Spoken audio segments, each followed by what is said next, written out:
Frederico e estou no How I Made It.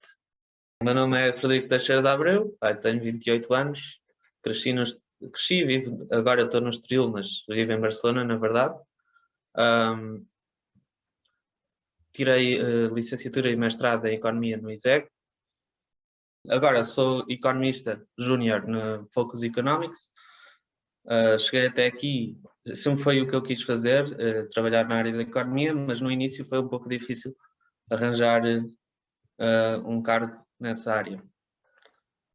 Sim, eu escolhi o mestrado precisamente para aprofundar os conhecimentos de ciência económica e também porque era suposto aprender mais sobre como investigar, como perceber mais sobre teoria económica, saber métodos de investigação. E havia outra coisa interessante sobre o mestrado, que era, havia um mito, ou assim, não é bem um mito, mas era um rumor que aquilo era impossível. Ou seja, que o mestrado é impossível de se fazer. O rumor está mais ou menos justificado, devo dizer. Aquilo é uma versão técnico no ISEG. Qualquer estudante dessa área que vocês falarem vai-vos falar nas dificuldades que tiveram nesses mestrados de monetária financeira e de economia. Há outros também, claro, que são assim, mas esses eram especialmente famosos. Era uma coisa engraçada, porque até quando eu estava a decidir ir, tinha colegas que diziam que estavam um ano à frente, não é? E que diziam que não era capaz, era impossível, não vale a pena. Mas pronto, eu acho que quando as pessoas acreditam em si próprias, podem sempre seguir o seu caminho, independentemente do que os outros dizem. Mas achei interessante por ser difícil também. As pessoas pensam diferente, pensam muito, há uma grande divergência, uma grande variedade, pluralidade, vamos dizer assim, que se calhar nas outras universidades não sei, mas imagino que na Nova ou na Católica não seja tanto assim. E nunca foi um problema, sempre as pessoas, sempre, mesmo com opiniões diferentes, sempre tivemos conversas e nunca, mesmo na minha turma, chegámos a ter, na altura, eu quando entrei foi a altura da crise, que é uma ótima altura para tirar o curso de Economia, mas também a política estava muito no assunto. Aliás, a política em parte foi o que me levou a sair do caminho de engenharia para seguir para a Economia. Mas mesmo assim as pessoas sempre civis, não havia problemas. Acho que essa diversidade é importante em termos de inclusão e de interajuda entre os alunos. É espetacular. O Erasmus é uma experiência que vale muito a pena por ser internacional e não só. E porque, especialmente se formos sozinhos, aconselho vivamente quem quer que seja que faça Erasmus, não leve amigos. Porque, quer dizer, podem levar, mas a ideia é saírem da zona de conforto. Se levando um amigo, pronto, está menos na zona de conforto do que se forem sozinhos. E essa parte de sair da zona de conforto é muito importante. Vocês caem de paraquedas no meio de uma cidade que não conhecem ninguém. Eu, por exemplo, nos meus primeiros dias, eu fui mais tarde e faltei à semana de integração. Ou seja, eles tinham uma semana de integração para as pessoas se conhecerem. Faltei essa semana. Não conheci ao início, cheguei lá, caí, não tinha nada dessas ajudas para conhecer pessoas. Ok? Tive 2 dias sozinho, sem falar com ninguém. Parece muito tempo. Na verdade, falado parece menos tempo do que é. Mas isso fez-me sair da zona de conforto. Às tantas atiravam-me para as pessoas já sem vergonha. Tipo, bora fazer alguma coisa. E isso resultou perfeitamente. Fiz muitos amigos. Conheci muita gente. Tenho um grupo de amigos muito próximo, na verdade. Somos quase família. Que ainda nos encontramos todos os anos, às vezes mais que uma vez. Isso é a parte pessoal, não é? Isso cria um grande desenvolvimento pessoal, mas profissional, temos a parte de estarmos sozinhos numa universidade que tem, no meu caso, tinha um sistema muito diferente do que o ISEG tem, tinha que me adaptar e também conhecemos uma maneira de trabalhar diferente. Eles lá, por exemplo, naquela universidade eram muito mais estudiosos, o método de trabalho era um pouco diferente, não é como cá.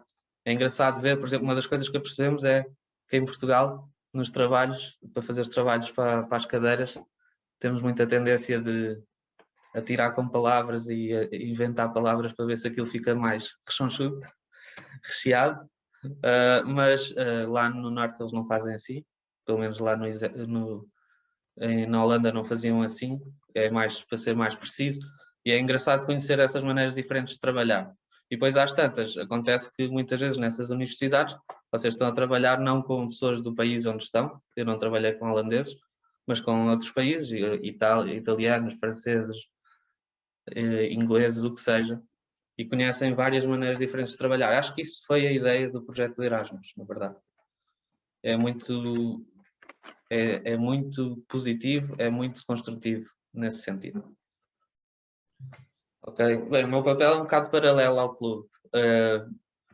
Eu tenho ideia que foi assim, mas como não participei na criação do clube, não tenho a certeza. Eu tinha um colega indiano que se chamava Dinesh e ele e eu, quando nos conhecemos, éramos pessoas que não só nas aulas, isto no mestrado, mas também fora das aulas, falávamos muito de economia, estávamos sempre a falar. Éramos alunos interessados. Isto é outra coisa que depois salta para a parte seguinte de sugerir aos alunos do Isegal.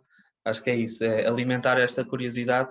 Conversem com os vossos colegas de economia. Acho que é uma coisa que desenvolve muito mais do que as aulas. As aulas são essenciais, é o básico, mas vocês, à parte, têm que trabalhar para além disso. Se querem mesmo seguir essa área, ok? Mas pronto, voltando aqui ao clube. Esse colega, o Dinesh, perguntou ao professor porque é que não havia um clube dessa natureza, porque é que não havia uma espécie de associação, como dizes, onde se partilhasse esse interesse pela macroeconomia.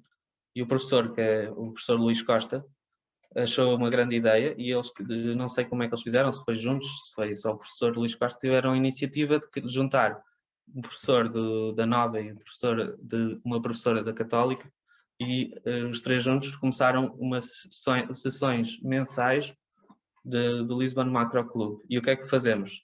No fundo, qualquer pessoa que queira participar é um grupo aberto e eles mandam um e-mail ou fazem uma espécie de sondagem a ver quem é que quer apresentar um trabalho, um paper, ou um working paper, ou uma ideia simplesmente.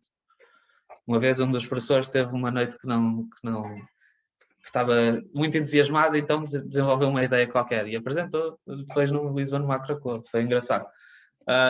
Portanto, é um espaço onde se vê desenvolver ao vivo ideias económicas, né? Ideias de macroeconomia principalmente, e portanto é inspirador nesse sentido, ao mesmo tempo é uma espécie de é como espreitar para ver como seria a vida académica se a vivêssemos. Portanto, para mim pessoalmente foi mais uma maneira de ver, mais uma maneira de somar às várias, de me aperceber que era essa a via que eu queria seguir. Portanto, a passagem de explicador para explicador e professor não teria acontecido se eu não tivesse sido explicador antes. Ou seja, foi uma oportunidade que surgiu aí. E acho que é uma das mensagens que eu queria passar é esta. Apesar de quando eu for a uma entrevista não me vão considerar essa experiência para mim fez muita diferença. E isto aplica-se não só à vida profissional, mas à académica também. Isto, o que é que eu quero dizer com isto? O que vocês aprendem nas cadeiras não basta só passar no exame. Se vocês não se lembrarem disso passado 10 anos, não valeu a pena. Aquilo que estão a aprender, convém que guardem para vocês. Pensem mais naquilo que vocês estão a aprender de fato do que na imagem que sai com a vossa nota ou com os vossos resultados. Na altura, precisamente por não ser considerado e por ter uma natureza mais arriscada, porque era trabalhador independente, eu comecei a ficar receoso que se algum dia quisesse ir para o mercado de trabalho, não conseguia entrar por a minha experiência não ser válida, digamos assim. Ou seja, estava-me a imagina que eu fartava-me de ser professor aos 30 anos e queria ir fazer outro tipo de emprego, já ninguém me iria aceitar porque era demasiado velho e não tinha experiência profissional.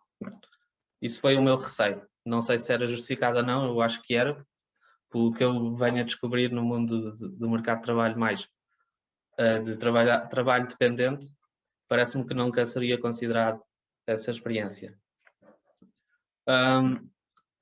Portanto, depois daí para consultor, foi precisamente por esse medo, mas foi algo infeliz nesse cargo.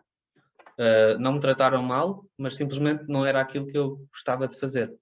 Eu, ao menos como professor, estava mais ou menos na minha área, dava aulas de gestão, não de economia, tinha algumas explicações de economia, estava mais ou menos satisfeito em tocar na minha área.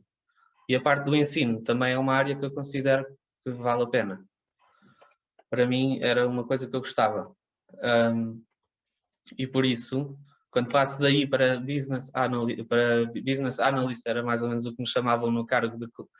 Porquê é que era consultor? Porque eu trabalhava para a Vodafone em nome de outra empresa. E qualquer pessoa que faça este estilo de trabalho de outsourcing normalmente pode ser chamado consultor. Mas na verdade eu era um consultor de business analyst. Eu tinha que eu tinha uma componente de programação. Foi uma experiência muito importante porque aprendi bastante de Access e de Excel, que são línguas programáticas que valem bastante a pena. Mas sempre fui um bocadinho infeliz. E às tantas na minha busca encontrei este cargo onde estou agora, de Junior Economist, na Focus Economics. E comecei a tentar precisamente nesse ano. E tive 2 anos a tentar chegar onde estou. Portanto, tive 9 meses a trabalhar na Vodafone, depois troquei para esta empresa, consegui entrar, mas como Data Analyst, não era a primeira opção que eu queria, mas a minha ideia era, eu vou entrar ali como Data Analyst e vou mostrar às pessoas na cara que sei de economia, até elas me moverem para o cargo que eu quero. Era esse o meu plano e resultou, de facto.